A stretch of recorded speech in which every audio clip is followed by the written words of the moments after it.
10-minute windows for each assistant coach, so probably best to just get for right whatever questions you may have.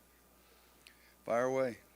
Dan Hammerschmidt, coaching the DBs or safeties. I guess now, I mean, kind of not a new coach, three more coaches. Yeah, I mean, I'm getting seniority quick. Do you feel pretty well acclimated now? You know, it's still a month, so it's, you know, still getting acclimated. It takes a while, you know, just learn all the players and ins and outs and each different staff. Things run differently, but I've been on enough different ones to know how to adjust quick. So yeah, it's, I mean, obviously I love the college towns. I mean, Stillwater's a great place, and I'm still learning the players. That's the big thing, is trying to get to know them and all that. Background signing day, I got a chance to meet Jeff Carr at his high school on a signing day ceremony, and he had mentioned that you were kind of a big reason that he ended up here. Sort of, We're right? recruiting him a little bit at the University of Houston, and he's a heck of a player. You know, a little undersized and all that. I'm sure that's why he didn't get recruited heavily, but you know, he had a lot of people interested, and if he wanted to go far away from home and that kind of thing, he can. And he was a good kid, and his head coach was a University of Houston guy, so. That was the kind of connection. He was in camp kid, so I knew a little bit about him, and good kid and a great talent.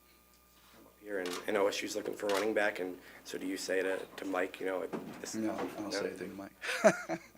I haven't been around here long enough to do much of that. I just, yeah, right now I'm worried about the defensive side, getting the safeties figured out, make sure I know who's who, and I know where to get started today and drill work and all that. So yeah. The offensive guys signed, you know, got him going, and I'm sure he'll be good. Coach, how much of an advantage is it to flip sides of the ball? I mean, I've always kind of thought every coach ought to do that once every 10 years or so. I guess that may be your average. Yeah, I did it. That's right. I did it once after about 11 years. I was defense. Yeah, I played in the secondary when I played, but so I flipped over to offense, and I got the same question. You know, is it good to jump over to defense? I think you know, it helped definitely going from defense to offense. You know, I knew, you know, what defenses like to do against wings and slots and motions and things like that. So I think I helped the first time back in '96 when I flipped, and now I'm flipping back again. So I'm sure it will help. You know, just the splits and things that the receivers are coached, QB reads, and you know, I think I can help on a lot of that stuff.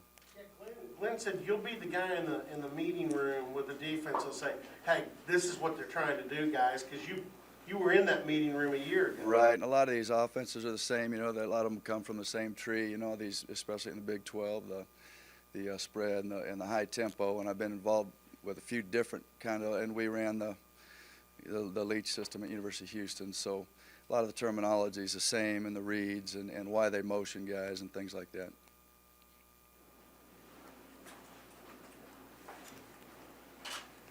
Anybody else? From your film, I assume you spend a lot of time looking at film or what you got. Talent level currently at Oklahoma State, a lot of veterans, a lot of people coming back after a lot of young people last year played. What your overall assessment of OSU's talent? Yeah, you know, I've been out there watching, you know, just trying to learn the guys in the off-season program. I know one thing, Coach Glass gets after them, and they work. You know, the main thing you want to see is our guys working. Are they bought in and doing all that? There's no doubt I've seen that from guys. And at the defensive back position, the safety position, obviously Stearns has played a lot, you know, and is a tough kid. And Trey Flowers, there's a lot of youth back there that with a lot of potential. It looks like just running around. Now I haven't seen them with pads. I've just seen them in cut-ups, and they had a good year last year. But you can see a lot of potential guys getting good. I don't know all the depth. I know all their names. I'm not sure who can do what. I know how they move around and change direction and work, and that's kind of what I wanted to see first, and we'll go from there. You were obviously an outsider looking in, like all of us, to this program last season. They turned it around so dramatically at the end of the year. I mean, you've been around football a long time. Do you remember a team that went from, you know, something to where you now see these guys and how good they must feel about things? You know, yeah, obviously you finish up like that, you feel good. Even, you know, I was down at University of Houston last year, and we had a little rough stretch in there, very similar, and we end up winning, pulling out that crazy bowl game. But and you run off the field like you're national champs. You say, wait a minute, we only won 8 games. But yeah, so it can, when you're last, it's always how you finish, and that's. I'm sure there are other factors. I don't know what went in here. I didn't see, just coaching somewhere else. I didn't know. I'm sure the whole quarterback issue and things like that. But I know guys are feeling good and they're working hard. You can see it out there when Coach Glass has them, and they're coming those 6 a.m. runs and they're going. I mean, they are workers. They're bought in. The kids look you in the eye. I mean, Coach has obviously done a great job with these guys, and that's what you have to start with. You don't want a bunch of guys looking sideways. I think we have all the guys bought in. So. Curiosity question. I remember sitting in a hotel room in Tempe, or not Tempe, it was in Phoenix, waiting on the game that night, watching that comeback you talked about, which was pretty incredible. Crazy. Now, later that night, were you celebrating that comeback, or did you catch any of Oklahoma State? I was watching. Matter of fact, my college roommate lives up there in Dallas from Colorado State, and we went straight to a restaurant and started watching games. Typical football coach. So.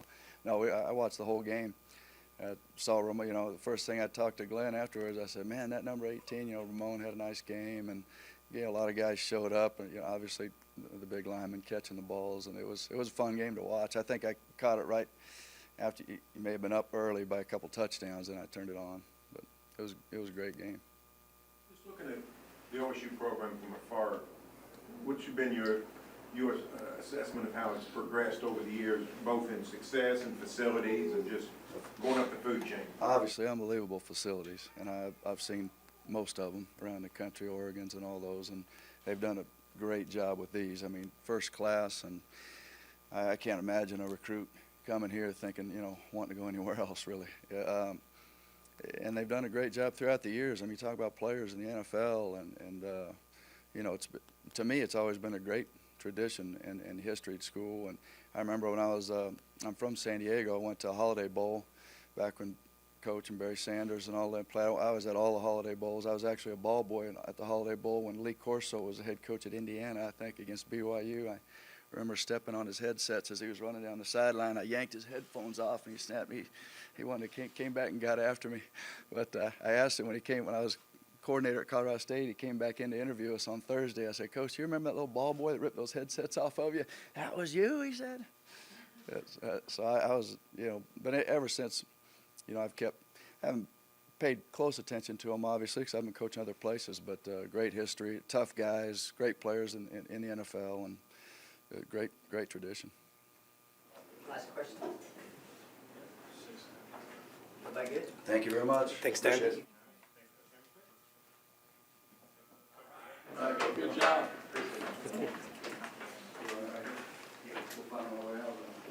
All right.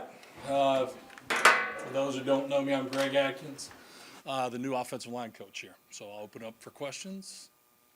Talked to Coach Fulmer on Friday, and he had a lot of nice things to say about you, but he said one of the toughest, just what we were talking about the other day, one of the toughest things to do is to coach the position the head coach did. You've got a school now where you're not coaching quarterbacks, which the head coach did. You're coaching offensive line, so you got out of that shadow. Well, I did that for 13 years, actually. Last 6 with Coach Marone at the Bills and Syracuse, and then with Coach Fulmer. But, I attribute that to the success that we've had over the years. What 2 great guys to work for in terms of learning the game, learning offensive line play. Nothing will change for me. We'll do what we believe in and what Coach Gundy has believed in here for a long period of time, and I look forward to it. Has this been like cramming for a test? Obviously, offense, a lot of that translates, but you also wanted to get to know, I'm sure, those kids as much as you could. Yeah, I think that's probably has been the most difficult part is obviously when you're coaching the offensive line, you're coaching 5 guys, and it's the most guys of anybody on the field at one particular point other than the coordinators that are ultimately responsible for everybody on that side of the ball. But, getting that group together and learning the philosophy of how I'm going to coach and teach and all those sort of things, those are the most difficult things. I think for us as coaches, learning the system it is a challenge, and it's an ongoing process for us because of the quick turnaround from the time we got here till today. But I think we'll adjust very quickly as coaches. We've been through these things before. I think it'll take a little more time for the offensive line to fully grasp everything that I'll be looking for and what I expect out of them. Coach, that offensive line's had a lot of turnover. You're the third coach in 3 years, and I mean, it's a tough enough position as it is. What do you try to do to, I don't know if you can ease it for those guys, but do you try to do some things to sort of help that process along for those guys? Well, I believe in breaking it down into some simple steps for them, and I won't share those publicly with you at that point, but we have 4 or 5 things that we're going to live by day, and if we can get good at these 4 or 5 things, generally you're going to see some progress within that offensive line. I think offensive line coaches make mistakes when they try to do too much too fast, try to talk too fast, all the different things that go involved with coaching that position. You got to be attention to detail. The small things do matter, and that'll be the most important thing as we move forward. How hard is it to, do you try to speed it up in this week before spring practice to get us up to speed, or is there going to be kind of a lot of learning as you go in these first couple weeks of spring practice? I think it's going to be learning on both sides. I mean, obviously, from my side, and continue to learn the offense here at Oklahoma State, and again, for the players, some will still be learning the offense, because some new guys and some guys that didn't play at all, but how we go about calling things from an offensive line terminology, those types of things. Those will be growing processes for all of us as we move forward, but I think that group and myself, we're ready for the challenge. What was the difference for you being in Buffalo and relating to the professional athlete, where your whole career up until that point you'd related to college athletes, now you come back? What's the difference? To me, there was not much difference. I had a great room in Buffalo, which I think makes it easier. Those kids that I had there wanted to continue to learn and reach the pinnacle of their profession and be the best they can be. If you have the true professional football player, they want to be coached. And as compared to some of the guys that ultimately are maybe playing the game for the wrong reasons, I didn't have any of those. And that probably made it a little bit easier transition for me. How are you in relating to players? Because I always looked at offensive line. It's one that's sometimes a very thankless job. You don't get a lot of credit. You're looking for things to be motivated on, and so how do you like to relate to your guys? On the field, off the field, the same way. We're going to be very direct. Nothing's going to be personal. There is no personal attack on one player because of something's happening. It will be one that it'll go back to the process. If they don't understand those 4 or 5 things we're looking for on a daily basis, that's how easy it will be for them. They're going to know what the expectations are and what we got to meet. And when they don't meet that expectation of what we're setting forward, then at the end of the day, then we failed. And that's what we don't want to do. And we got to become one, as we all know up front. And speaking the same language and doing all those types of things is very, very critical. The dramatic turnaround that this program made at the end of last season. Within that, nothing was more dramatic than the turnaround the offensive line made. As you've looked at film, and I assume you kind of reviewed some of that, what did you see change? What do you think those guys did better down the stretch than they had earlier? I can't speak for the whole season. Obviously, I haven't watched it game by game. There've been obviously things within the film that I've watched. But, it's about continuity, up front, as much as you possibly can get it. You are going to have some changes because particularly maybe a guy's not playing well or something of that nature. But I'm ultimately in charge of putting the best 5 football players on the field at that position, regardless of what they've done here in the past or what they have done in high school or whatever it might be. And we're not only looking for the first 5 guys, but we ultimately have to have number 6, number 7, number 8, number 9, ready to play. And just because you're the backup left tackle on paper doesn't mean you're going to be the next guy in if the left tackle goes down. So I'm a firm believer in challenging the guys, whether they're number 1 on the roster or number 15, 16, however many we have in our room, at the end of the day, and try to coach them all the same. To pinpoint 1 or 2 things, I can't say that at this moment, what was better. But something had to come together and to get them to tick. to perform at maybe a higher level. You take over a fortunate situation in that sort of the growing pains were last year. A lot of new guys, a lot of young guys had to piece things together with injuries and things. You feel like you're taking over a group that's got some potential, in other words, because of experience? You know, I think I'll have a better feel for that in the future, just to be honest with you. I've not been with them on the field at all, other than a morning workout just to see them work. But, I think after these first few days, we'll certainly have a feel for maybe what the skill set, the mental capacity of some of these guys are, and we'll be able to adapt and change to whatever we need to do down the road to have a successful unit. Can you take us back to the end of the season in Buffalo with Marone resigning? From out here, it looks like he thinks he's getting a job somewhere else. I assume you would have been included in those plans. Was it sort of an upheaval, a stressful time in your career and your professional situation? In coaching, there's change, and we all know that. And, he made a decision what he thought was best for his family at the time, and he addressed that with the coaches. We were fully aware of everything that was going on, and I respect him for the decisions he made. And ultimately, we all had an opportunity. If the next coach wanted to keep us, we could have stayed, or whatever it might have been. And those things happens every year in this business, whether it's at the college or professional level. But anytime a coach makes a decision like that, and he makes sure that the families and everybody involved understood why he made the decisions that he made, I respect him even more today for his decision that he made in regards to his job at Buffalo. How tough was that on you personally, though? Because, all of a sudden, you're in limbo and flux, and what? Not tough, just to be honest with you. We all know in this business there's going to be change.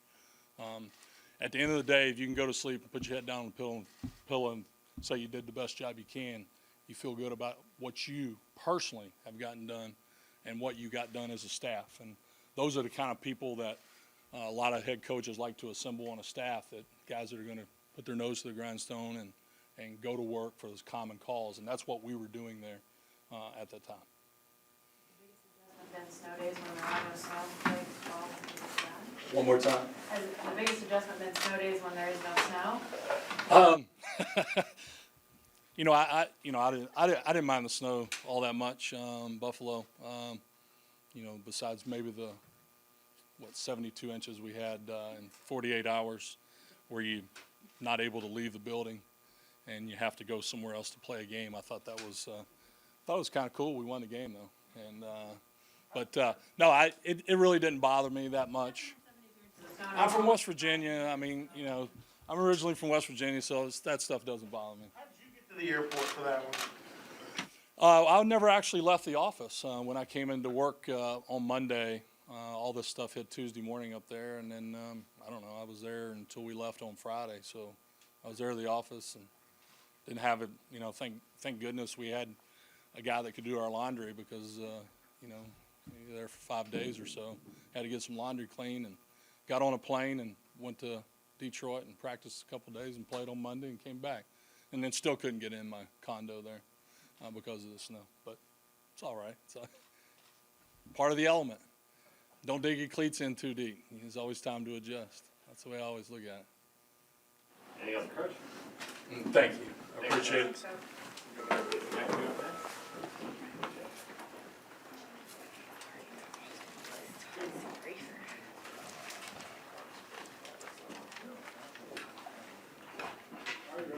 My name is Jason McIntyre. I'm the new tight ends fullbacks coach.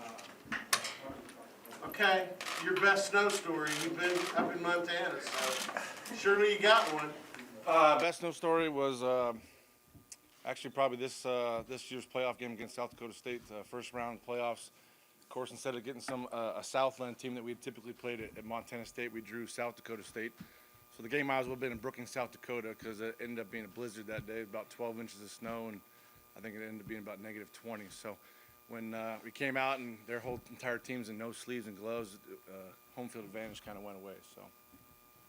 You've never stayed at the office 5 straight days, did you? Did not stay at the office 5 straight days. I can't match Coach Adkins on that one. 12 seasons with one program and then to make the decision to leave. I mean, how difficult was it, and what made you think this was the right opportunity? It was a very easy decision. Coach Gundy offered that job. I said yes. I think I said yes before he even finished the sentence.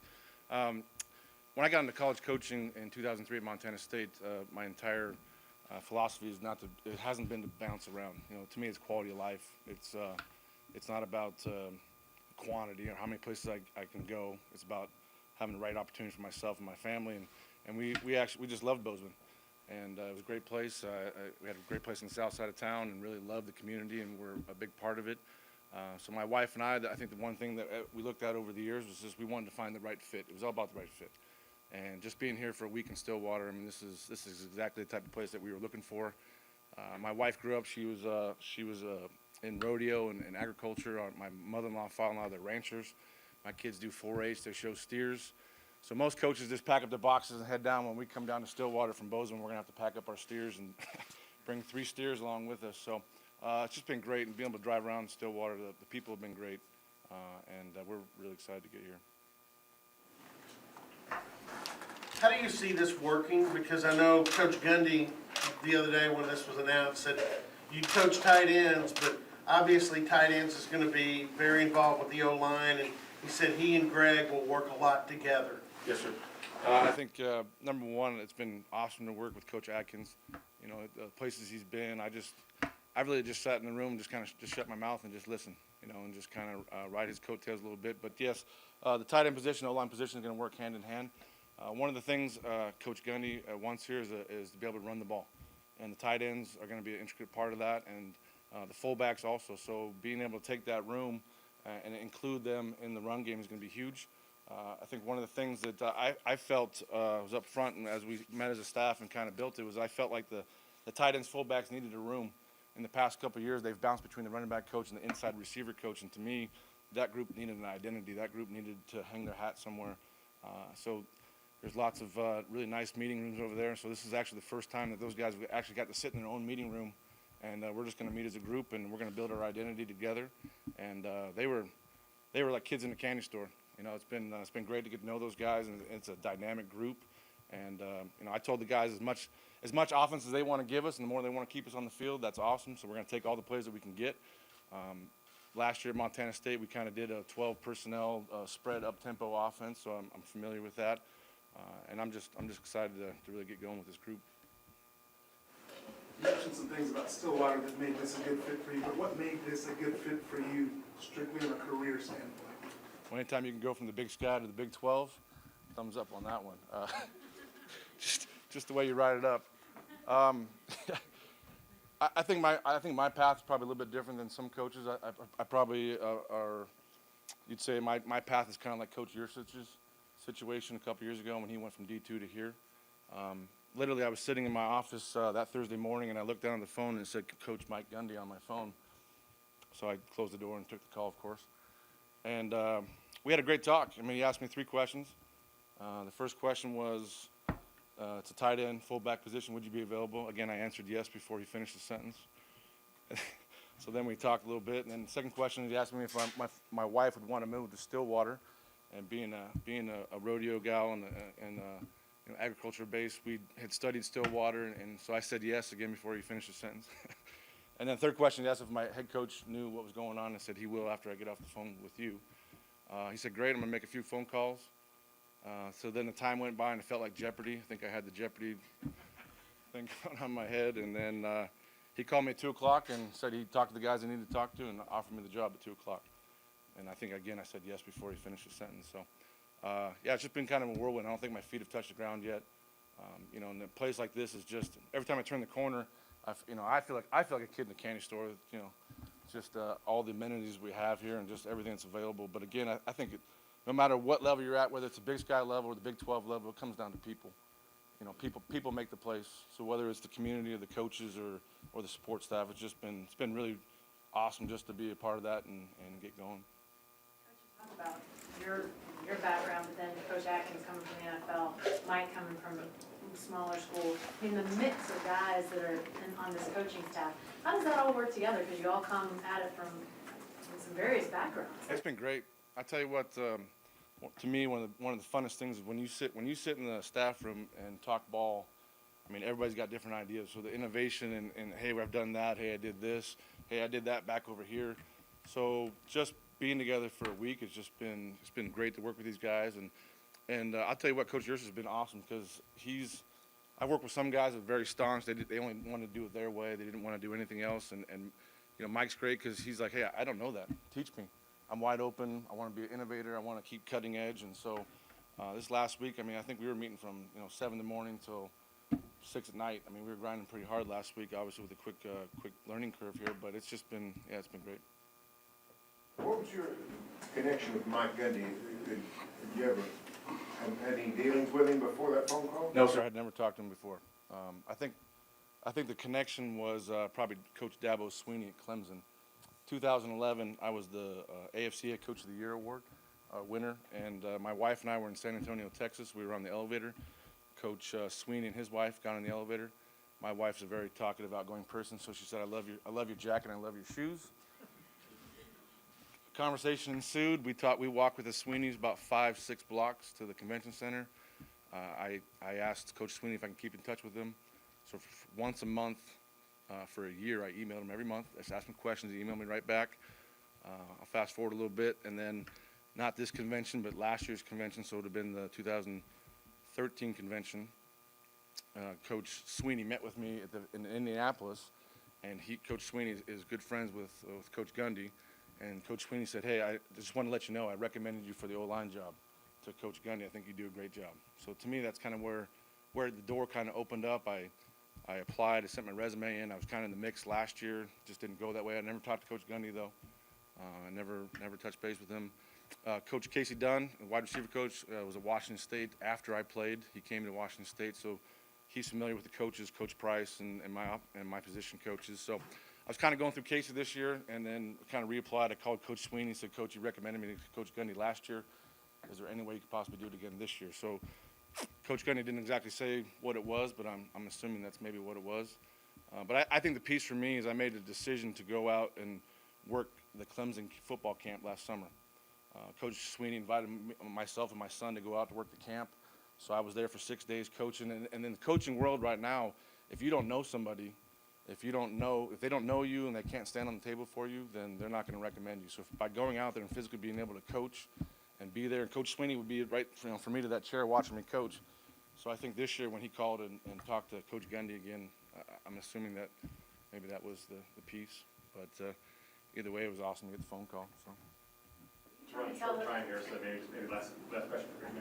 Are you trying to tell us your wife is the talkative one of the two of you? So I've been told. So, yeah. Yes. She'll talk your socks off. Anything else for Coach? All right, thank you, guys. Thank you.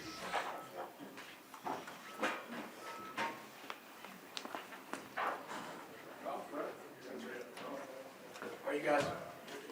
I'm Marcus Arroyo, running back coach here at Oklahoma State. Really excited to be here. How did it come together where you were able to come onto this staff? Did you have a connection to the program in any way, or were you just the best available guy and things kind of fell in place? We'd like to be a little bit of both, probably. But the reality of the relationships in this business are a really key aspect. Probably the most direct connection is Todd Monken, one of my best friends in coaching. And I had a chance to work for him as soon as he got down to Southern Miss for 1 year. We had known each other for the past 5 years or so, and so I felt I've probably lived vicariously through some of the stories that most of those guys down there, many of the graduate assistants that were there, and many of the things. I think what you end up doing in this world, in our coaching world, as you move a little bit further and further, as has happened, you start directing your dialogues towards other places and guys you've worked for, just because you want to get a sense of what the town's like, how's the coaches, how's the staff, how's the facilities, how's the ADs, how's the people, you end up doing that a lot, I think, as you move a little bit further in your career. And so I had the opportunity at that time to really get a feel for this place, having not known this would happen. And I think that just kind of came forward, so if that makes sense. I asked Coach Atkins this as well. You're one of the guys now that's experienced coaching athletes at the NFL, professional level, and college, extensive experience with, Southern Miss, Cal, so on and so forth. What to you was the difference in dealing with those two different type of age athletes? Yeah, I think, well, sometimes the age isn't that far off. I mean, sometimes you get guys who come back into college. You get a Michigan kid, for instance, and he may be as old as a rookie. You got Mike Evans in the NFL, or a guy who leaves early. So the age thing is probably less of a determining factor on what exactly the difference is, because I think more than anything it's maturity. It's the maturity, let alone the absolute business side of it.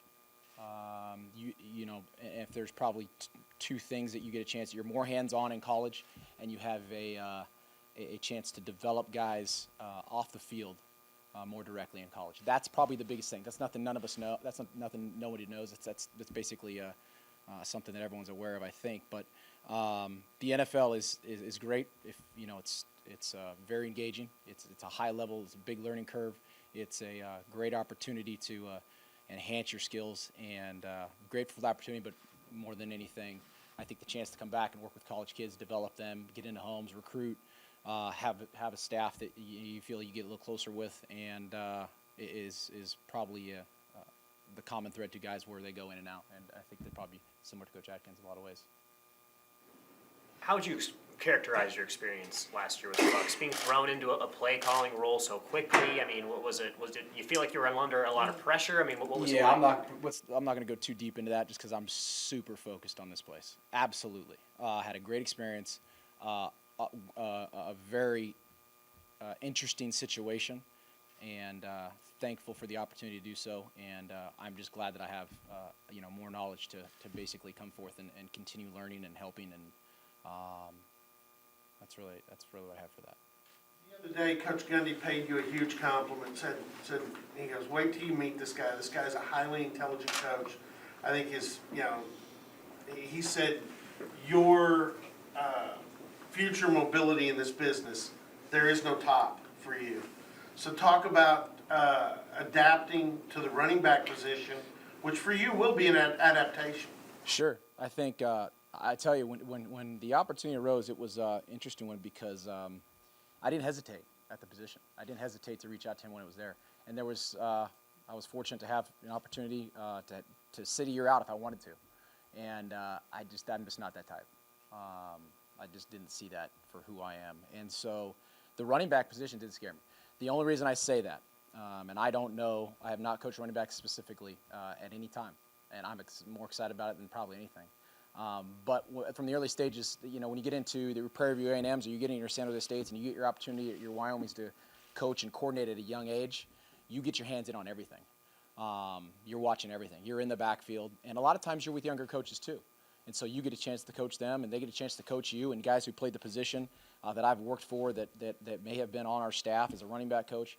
I've had some really good influences, one of which is probably, in my opinion, the best running back coach I've been around is Ron Gould at Cal, who's right now got 3 or 4 starters in the NFL. And he's been a big factor in that. I had a chance to work with him with 2 years and know him for probably close to 10. But I'm excited about it. I think having your hands in early at different places lets me give a little bit of perspective on exactly what to be done. Now, as far as the specifics and stuff like that, I was excited now and have been, and now we're going to go out day one.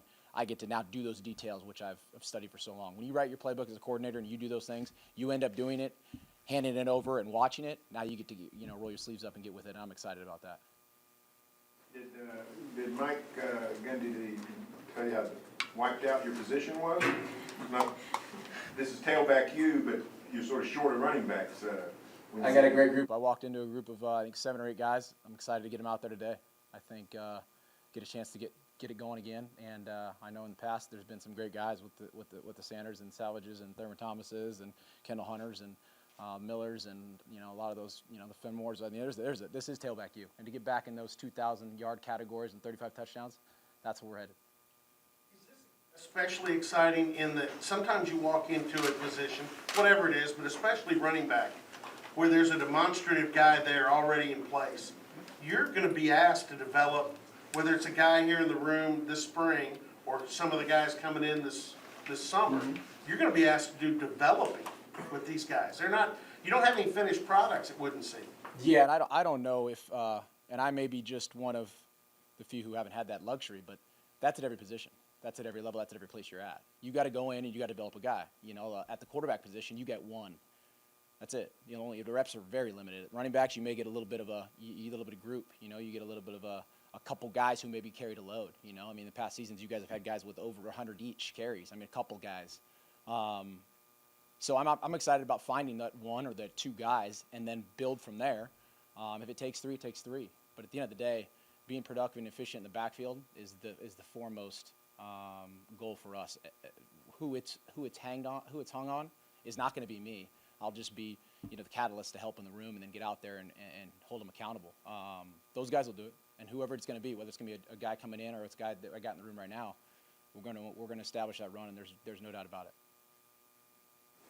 Where'd you come up with Fenimore? It was fairly quick.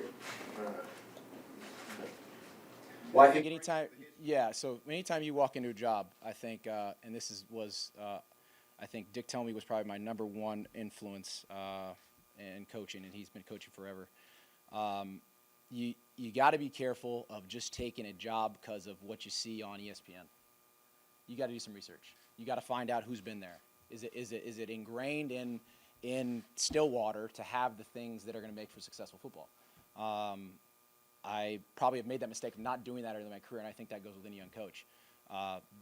The last few times have not been that. They've been in some form or fashion a way for me to find a thread that made sense for my career, my life, my family, and have an opportunity to have fun and do my job.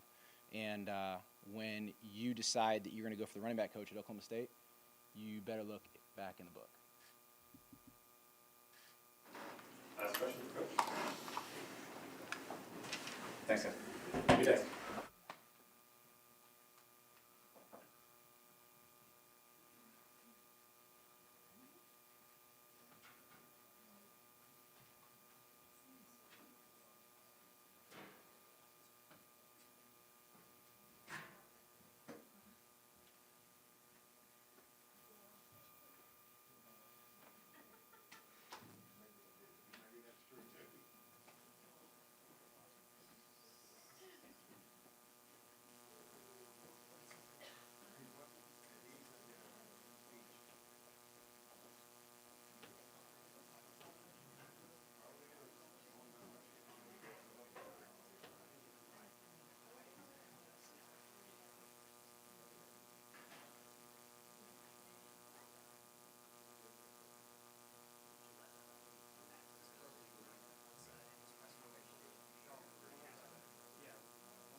You guys ready? Up there? Okay, I guess I'll get started. We're very excited about spring ball and the new coaches. There's been a lot of talk about our football program right now, and so I'm looking forward to getting out there. This is the fun time of year for us. We get a chance to coach and be with the players, and so many returning guys. Gavin just gave me a roster so I'd remember who they were. But you guys had a chance to visit with some of our new coaches, and they're really good people, good quality coaches, got good personalities. Want to give you guys a chance to visit with them a little bit. But just looking forward to getting out there today. We get 3 practices this week, and everybody's on spring break, and then come back and go 3 days a week for the next 4 weeks and have a spring game. I think it's April 18th at 1 o'clock. So I'm excited about today. We handed out a roster. Did we hand it out or not? Okay, we have a roster that'll update you guys on our current members that are active, like some players that won't be with us in the spring, and some players that are injured, and so we'll give you the latest and greatest information. Dax Garman, everybody want to know about him. I think he's going to, in fact, I know he's going to transfer. I just don't know where. I don't have that information, but he wanted an opportunity to go somewhere. He's going to graduate this May, give himself a chance to be a starter. And I've said this before, but I really want to thank him for what he's done for Oklahoma State football. And I think somebody's going to get a good player. He's certainly didn't have every opportunity here for success, but gave us great effort, and really appreciate what he did for Oklahoma State football. But other than that, there'll be a few guys on there that aren't here anymore for whatever reason. Not really a lot to look into or go into any depth on, but we have an updated roster, so you guys will know where we'll be this spring. Coach, what do you want to see from Mason Rudolph this spring? Just continued leadership, development. He's got a lot to learn. We want him to have the ball in the right spot at all the times, depending on what defense we're seeing, and be able to get the ball to the players that can make the plays. He's done a lot with his body. I think I say 12 to 15. I don't want to say too much, but I thought somebody said yesterday he was at about almost 240 pounds now, 235 pounds. So he's really developed and grown. And his temperament, his attitude, all those things have been really good. So he just needs to continue to progress and understand to take what the defense gives him and get the ball in the hands of guys who can make plays. You get the ball in the right spots at the right time. Those last 3 games he quarterbacked, how often did he do that in those 3 games? He did it from the public's perception, great. From my perception, average.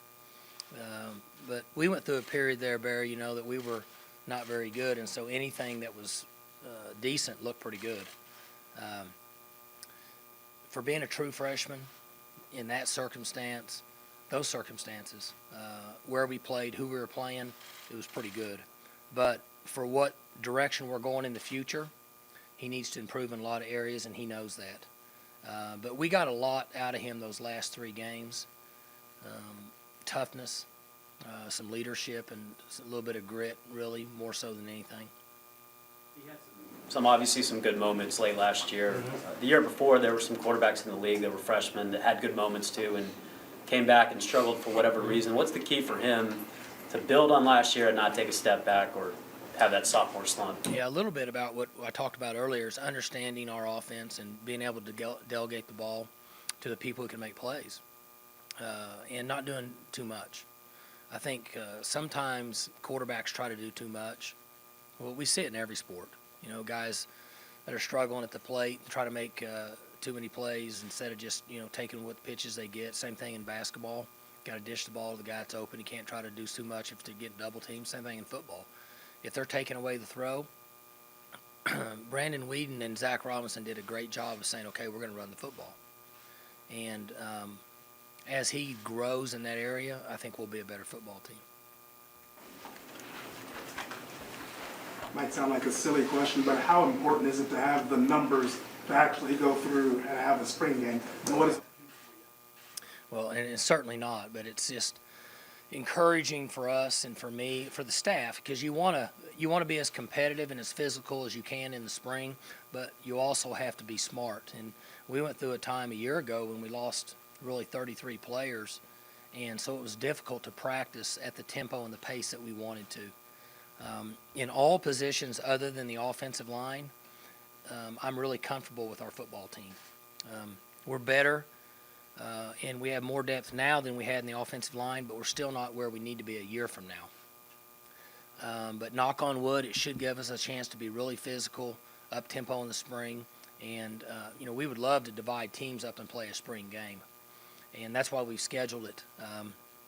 Unless we got in a situation where we couldn't really divide them up and play, and it wouldn't be something the fans would enjoy. But other than that, we've got some depth at positions that we haven't had really in the last 2 years.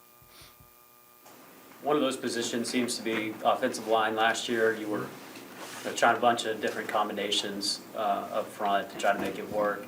Well, a bunch of guys coming back. You got some experienced players coming in. What does that do for your entire offense, and then for Mason, having that continuity in front of him? And I'd mentioned Dax earlier that in the middle part of the season, when we had moved 2 or 3 guys around and we were inexperienced, we just weren't very good. And so there's a frustration level that builds in for everybody. It starts with me, and then it kind of bled into the quarterbacks and our team in general, because there wasn't really an answer at that time. So we don't have a lot of depth, but we have a little bit more experience at that position. And then when the guys roll in here in the fall, we'll have a little more depth. And then at this time next year, we should be back up to where we were a few years ago. But you just put yourself in the quarterback's position when you're sitting back there at 7.5 to 8 yards deep, and you feel comfortable with the guys up front that for the majority of the time they can protect you. You're going to function differently than if you feel like that it's going to collapse and you're going to get hit and the offense can't really run. How do you see JW's role, and how do you see him sort of approaching what that might be? Well, as you guys know, he's awesome. He's out here in the off season, February workouts. He's just like he was from the day he walked on campus.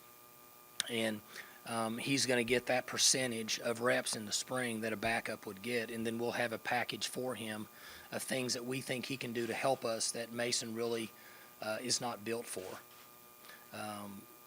2 reasons. 1, because we don't want him to, and 2, because that's just not something he brings to the table. But Mason is our starter.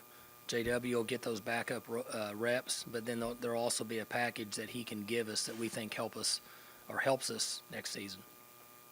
Mike Yursich mentioned that out here, that it is such a good thing for those 2, but especially for the entire offense and the entire team, that Mason and JW have such a strong relationship. And it started with Mason playing and JW picking up the baton and saying, I'm going to help this guy be good.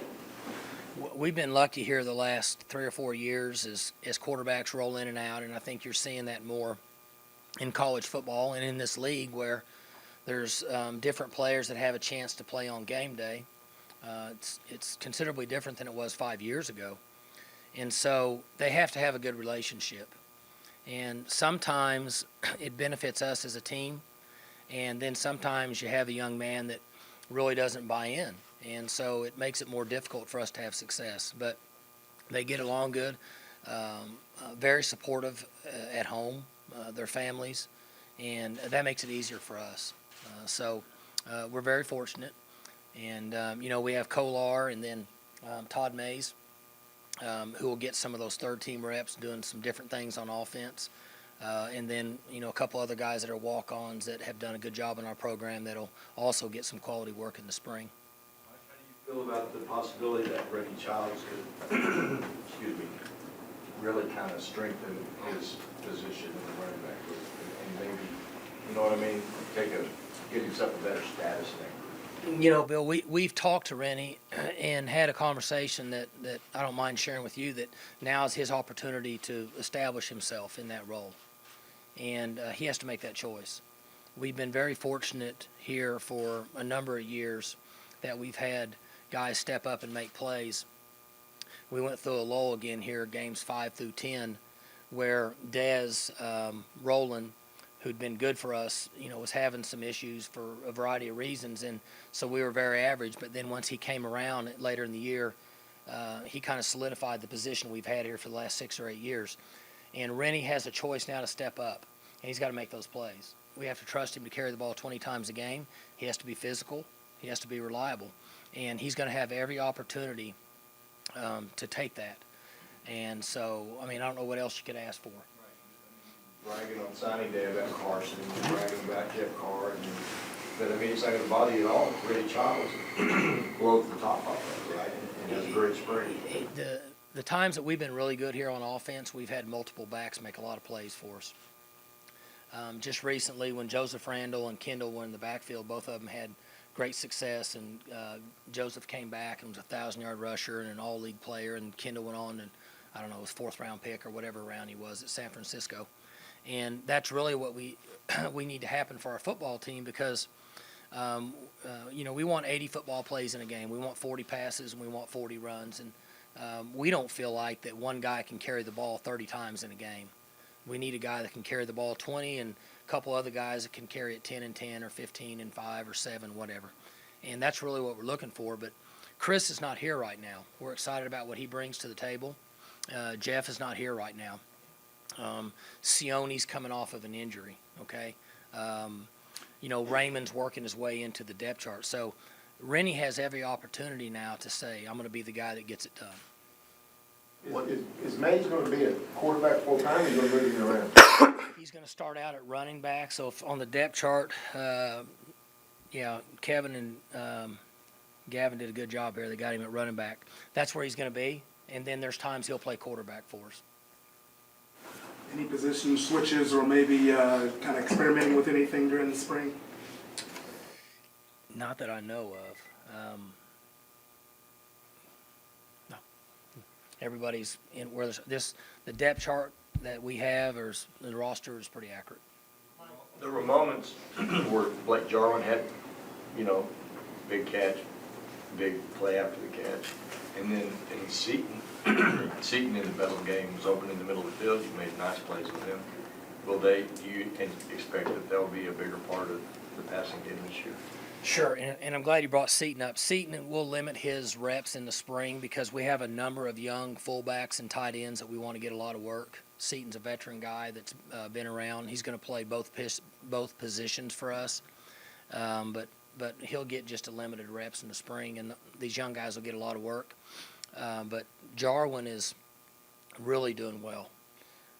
Is physically, he had a great off season, and he should be able to play an attached tight end for us. He should be able to play a fullback for us, and he should be able to play a detached wide receiver for us.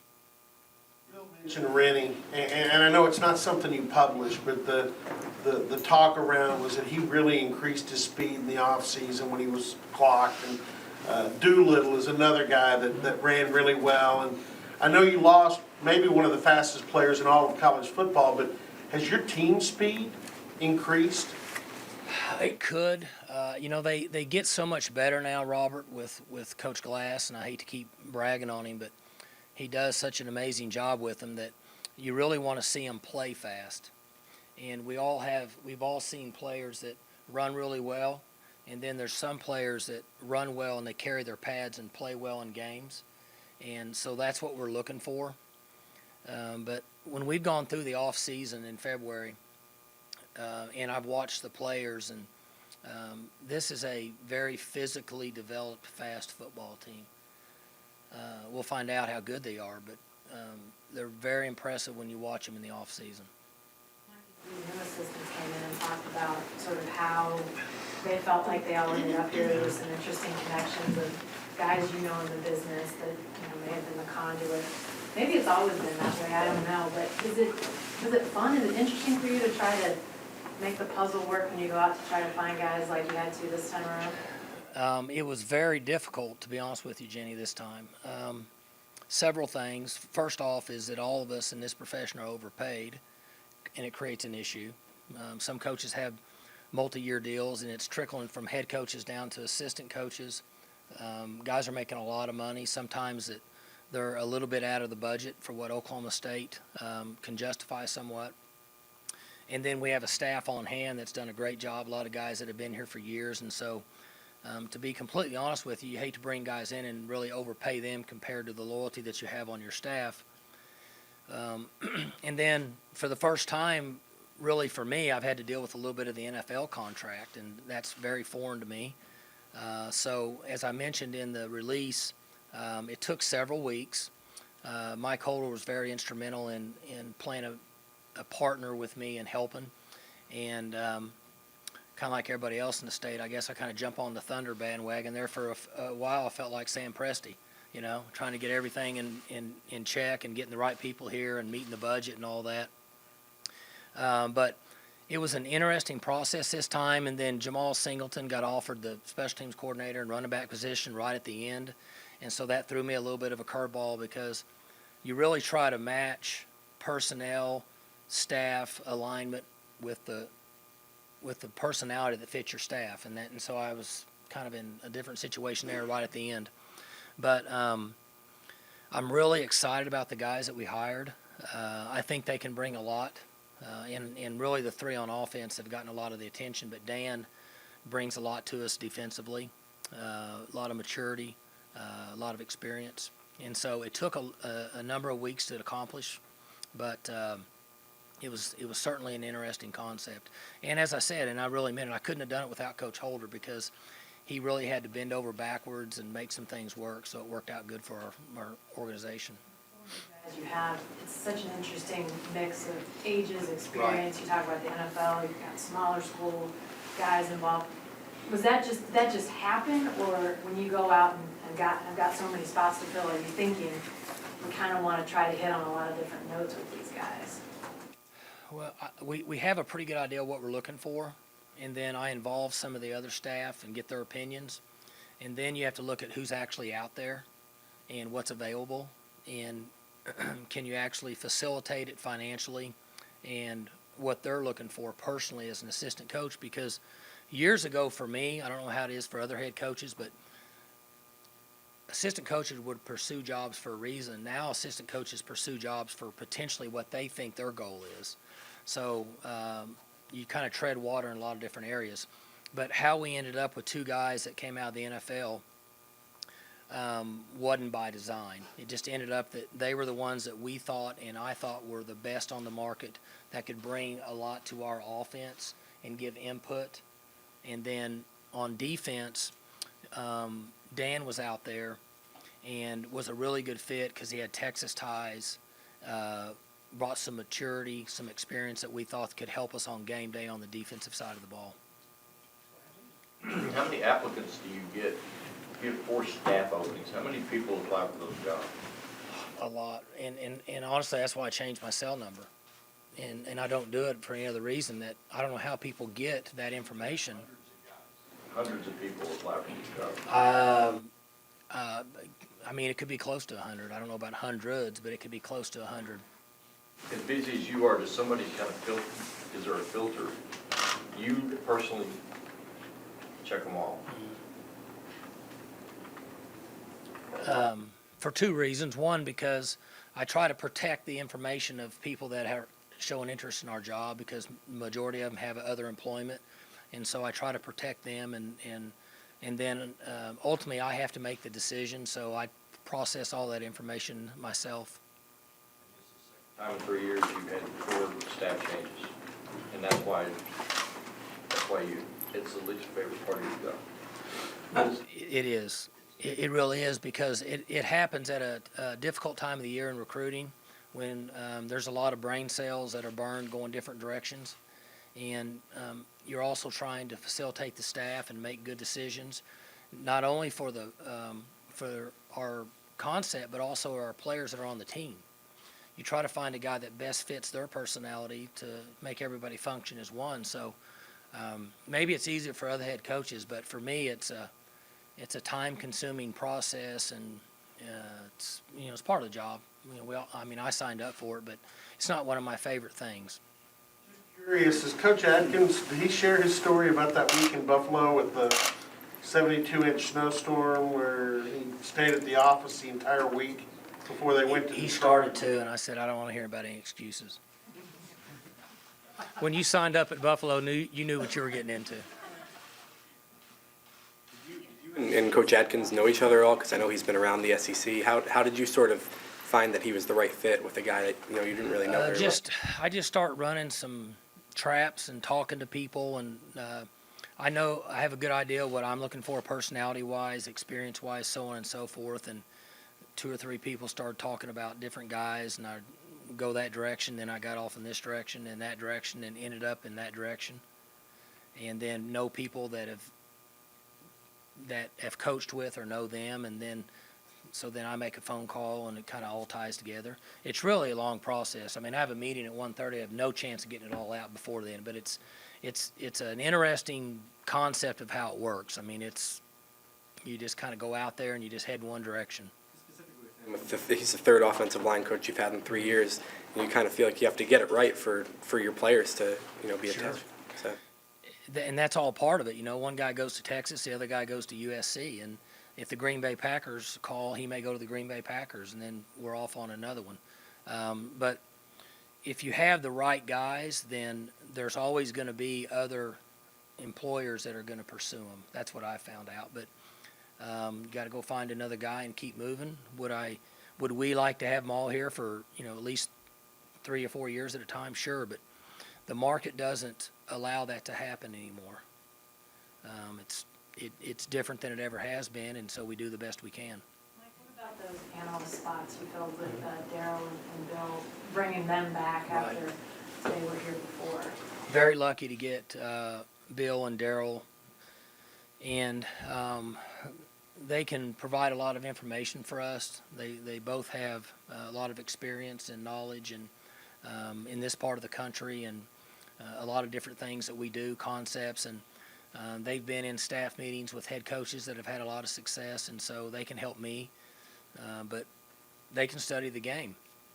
They know a lot about the game, and they can give information to our coaches on both sides of the ball, and also give information to me and help us during the week. And so I'm just excited about having here, and I think they really help Oklahoma State football. Part of their job is advanced scouting. Like advanced scouting, how much of a part of their job is that? Like getting started on teams down the road for when you get to Sunday, they've already been looking at future opponents. Sure. Oh, more than half of it. Yeah. Sure. You playing catch up in that role with other teams, and I think this league is. Yeah. I think we're playing catch up when it comes to that. No, that was kind of what I was going to ask. It seems like that analysis or whatever role we want to, or title we want to put on it, seems like that's becoming more and more a thing. I mentioned it on an interview, a radio interview, and some of you guys grabbed it, but you see it in the NFL, and I don't want to bore you with it, but, when I see NFL games, which is not very often, you see some young guy that's 28 years old and flashes up, he's the offensive coordinator at some. Well, he got there in most cases because they hired him in a role and he worked his way up. And eventually I think college football will be the same way. We're following the NFL if you just look at it. You look at the money, you look at the salaries, you look at the television contracts, you look at the way people schedule, all the coverage, the media, the college football playoff system. We're just following the NFL. And so that's eventually what's going to happen, in my opinion. So we're lucky to have those two guys, and anytime you can get that much experience and knowledge on your football staff, it can only help us in the long run. familiarity a factor? Was that something you were looking for too? You know these guys and have a history with them? And I had asked Glenn and them to come up with some names of coaches they would be comfortable with. And then obviously Bill had been here and his name came up, and he's been a coordinator at 6, 7 different places. And then Daryl and I go way back, and both Daryl and Bill are football junkies, and that's kind of what you look for in that position, or that's what we look for. You mentioned that Mason Rudolph put on some significant size since the end of the season. There may be 2 or 3 guys that have been like real workout warriors since the end of the season that look a little different now. Jarwin looks different. Mason looks different. Crabtree looks different. Averett looks different. Ogbaugh always looks good. Walter Sheed came in at 208. He's 251 now. Brailford came in at 216. He's 241 now. There are a bunch of them that look that way. they do a good job with them. Mike, with all the time that JW missed last year, was he able to get a medical redshirt? You know, you never know on those guys till their eligibility is completed. So that'll keep you from asking you that from now on. That'd be a good question for NCAA and compliance. And if you put that question in now, you may find out next June of 16. Okay, I got it. Do you think there's a chance you'll play that opener on Thursday? You know, there's been some discussion, and they're still communicating. I think out of their camp, they're saying maybe, but I know that hadn't been solidified here, right? And yeah, and I think they're still going. I mean, I'm not sure what all's going on. Though you're not too affected or bothered by that if you go. Oh, Coach and I have talked about it, and quite honestly, we got off on hiring coaches, and then he went to some convention, and then I went to Vegas, and since then I lost so much money I hadn't got back on track yet. So, all right, guys, thanks. All right, you're always welcome. See you. I gotta go. I got a meeting. Basketball players will be here just a minute.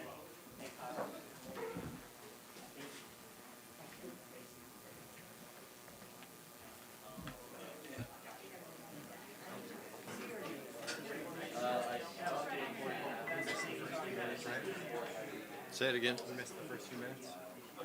2 questions. And memory full, of course. Well, Bill.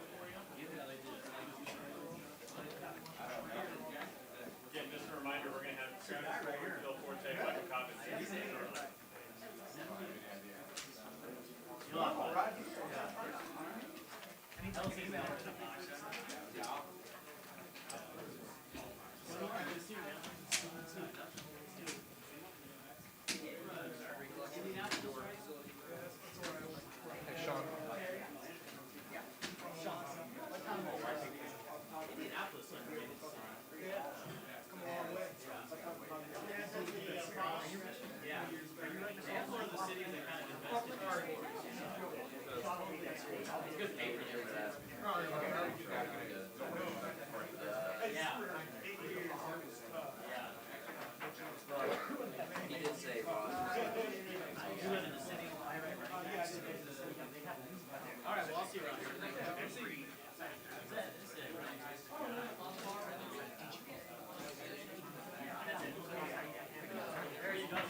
No, neither on the podium.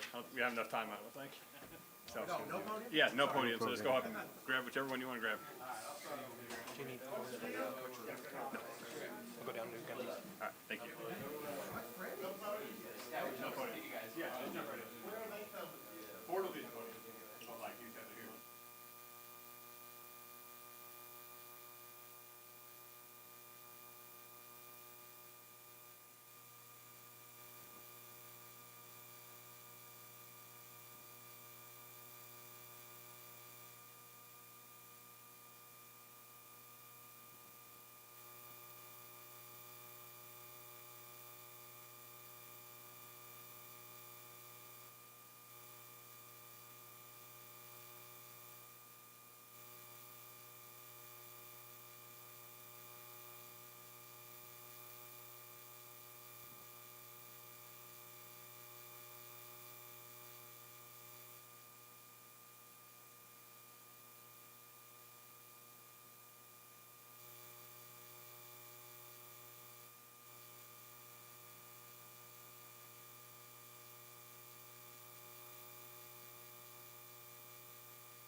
Everybody doing all right?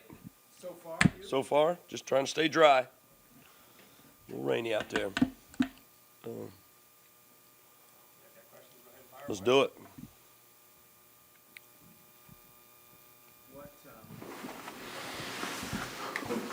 The way the season went with so much parity and so many teams knocking each other off, it sets up to be potentially a really exciting week of basketball, I would guess. Yeah, I think so. You know, the Big 12, you look at all the stats, you look at pretty much anything you look at, it's not even close as far as, you know, by far the best league in America. And I think this week, you don't know what's going to happen. You know, there's so many, you know, I've looked at all the different matchups and the different things that could happen. Everybody has a reason to think that they could, you know, be successful in this tournament. And, you know, I think that's what makes this league special. I mean, not only is it balanced, but it's balanced with strong play. It's balanced with high-level play that, you know, everybody in our league has won big games. Our league plays so many different styles of play. We've played everybody twice. That's a little bit different than most leagues going into league play. You're playing everybody for the third time. Yeah, you know, it would be impossible to try to figure out what's going to happen this week. You know, there's some really good matchups. Some really good matchups. What did you take away most from Saturday's game? You know, we shot the ball well. We found ourselves down a couple times and came all the way back. Had opportunities to really make it interesting, but didn't rebound the basketball when we needed to. And I thought, from all indications to, you know, talking to they played really well.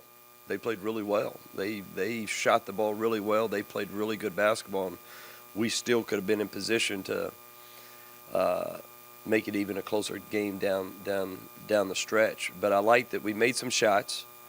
We moved the basketball and got what we wanted to on offense. We executed exactly what we worked on for two quick days. We just didn't get the rebounds, a couple of key rebounds and defensive stops that we needed. You know, they made a bunch of threes on us. Teams have been making some threes. We got to try to do a better job defending the three-point line than what we have. But no, I like that our guys kept competing in a tough environment. I mean, it was a sold-out crowd. I mean, it was loud in there. And our guys just kept competing and didn't let a couple of runs by West Virginia. We never wilted. We just kept playing. Travis, two solid offensive games, the last two. Is it easier this time of year when you need to press one side or the other to press and kick up the defense than it is? Yeah, it's always, you know, it's always. Offense, defense you can always scheme. Defense you can, you know, you can play better, or it could, even though I think we've been a good defensive team, we haven't been defending as well as we could have lately. But I think we can get that back. If you're a team that, you know, struggles offensively, which we have had our struggles at times, and then hopefully you can get some rhythm going, that you'll take that. There's no question defense and rebounding wins championships. We'll start with that. But, yeah, your question, it's harder to get your offense going than your defense normally. Definitely.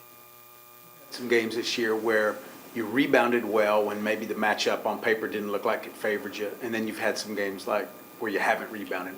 What's the difference in those two games? Is it an effort thing? Is it an attitude thing? Or what is that? It's a little bit of it's all that combined. It's a mentality, but also we've studied and the last couple of days and this morning into the night last, you know, looked at different games. We're getting stretched out a little bit too much on the games we weren't rebounding the ball well. Getting stretched out a little bit too much, and we got to do a better job of being in position to rebound, and rebound with a little more physicality, rebound with a little more, you know, toughness inside. But yeah, it starts with the mentality. It starts with that,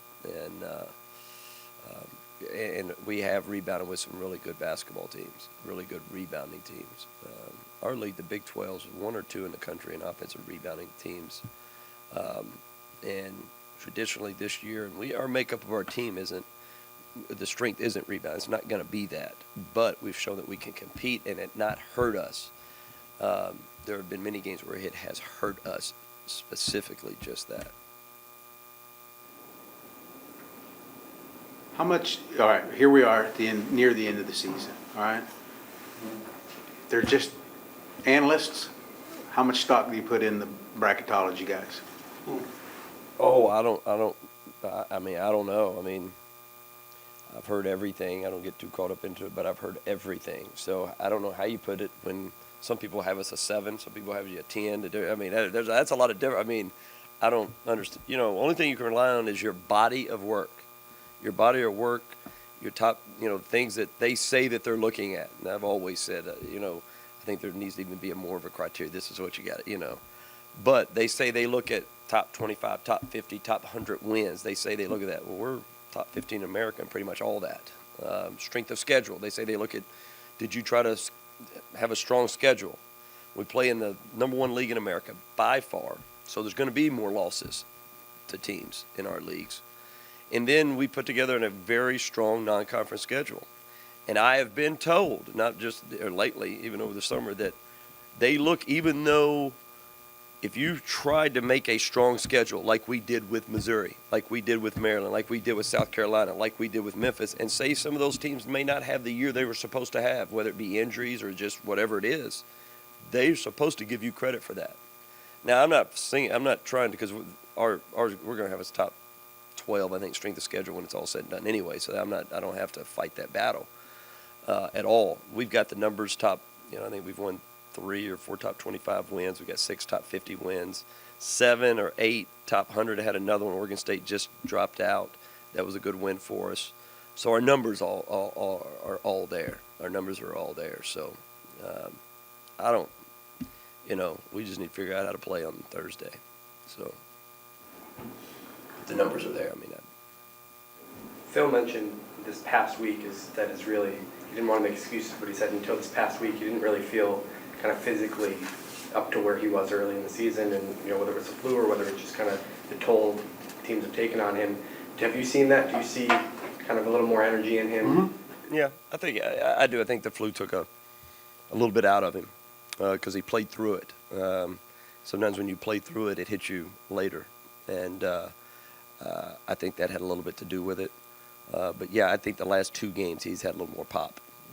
Seemed like a little more himself. And no question, that's what we need. The first season where he's been such a focal point of both, the offense and of other teams' game plans. Does that take a mental toll on a player, you think, when they're... No, I don't think so. I don't. Mm-mm.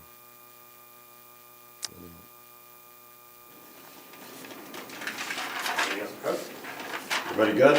Thanks. Appreciate you. All right. You're easy.